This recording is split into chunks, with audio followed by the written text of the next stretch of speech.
Islam. Happy Holy Day, Moors. I'm Energy Divine L. Just call me Energy. And thank you for tuning into my channel. Today I took the time to clear off my altar. So this video will be talking about altars. So I'll give it about 5-10 minutes talk about altar work. I have been building altars or erecting altars for 20 years now. Yeah, a little over 20 years. So I'm going to just round it up to 20 years. And I've enjoyed the journey of altar building. And I look forward to working with other sons and mothers who are interested in doing altar building in their personal spaces. Always feel free to contact me to do so. You can reach me at energies_creation@yahoo.com. So anyway, excuse me, I can get some water.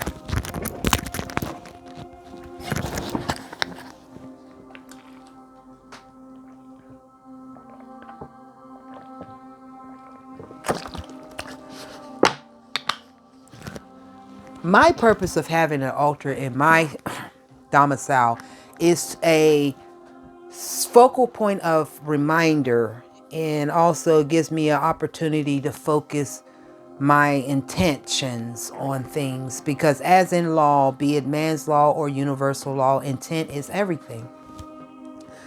And my altar at this stage, the last, I say a good last 15 years, has been dedicated to the goddess. Maybe a little longer than that, but mainly the goddess. That's where I focus my energy at. And why do I choose the goddess? If you can see a little bit of the stuff behind me, if you see the pictures, those pictures are of me. And then there's other artifacts and things of that nature upon my altar that speaks to the goddess energy and everything. Like recently, I got into making waist beads just to honor the goddess in you. And doing these waist beads, like this one is shades of green and yellow, and it is labradorite is the stone that I've put on here. I don't know if that's showing because the lighting in here is kind of off. But anyway, so labradorite, I have several on my waist, and I have abundant seed to choose from. So if you're in my neck of the woods, and if you know anything about me, I don't sell things. Primarily, I am a trader. I trade and barter for goods and services. So if you're in my, and also you have to be in my neck of the woods to get my products. Unless you have somebody that's in this neck of the woods and they can pick it up for you, then cool. And I do that for the simple purpose of alleviating the headache of mailing, because things get to people and they claim, well, it never got there, or it got there damaged, or it's not what they ordered. I prefer to avoid all that. I'm still a hand-to-hand, face-to-face kind of trader, if you will, merchant. So yeah, I focus on the goddess and the entities around it, like family. So I have a statue up there where it's a mother and father and child, and she's holding the child, and he's embracing them. So I have that on here. I have two sisters. One sister's adorning another sister with a necklace. I have another taller statue where she's holding a vessel as if she's pouring it down. I like to think of it as the representation of Aquarius, and this being the Aquarian age we're out of, just now leaving or coming out of the age of Pisces.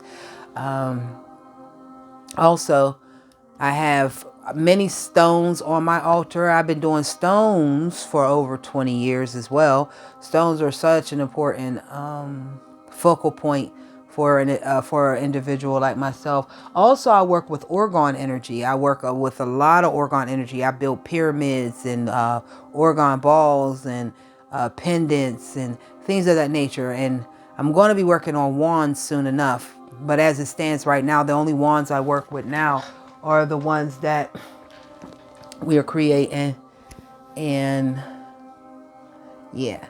So as you notice, I reached back and I grabbed this off my altar as well, as I got the Kari shell there, because the Kari shell does represent the feminine principle. It represents the yoni, and it also represents the world's oldest representation of money.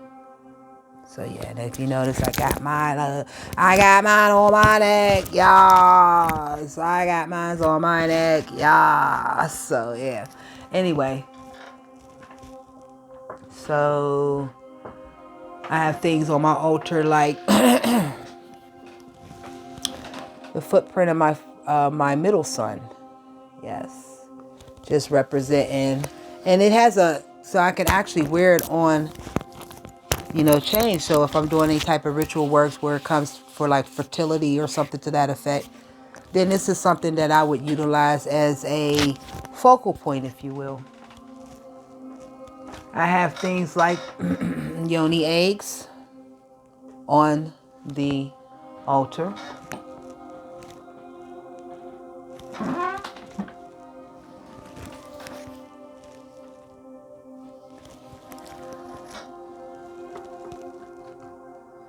I have statues like the three sisters holding hands, or you can see the three goddesses, or the three Sibyls, however you wish to look at it. And I also look at it as the different stages of the goddess. You have your maiden, you have your mother, you have your crone, those types of things. Also, I have the color schemes that I work with. Like now, when I cleared off the altar and recreated it, I'm utilizing as you could tell, purple fabric for the color, because I'm looking for a more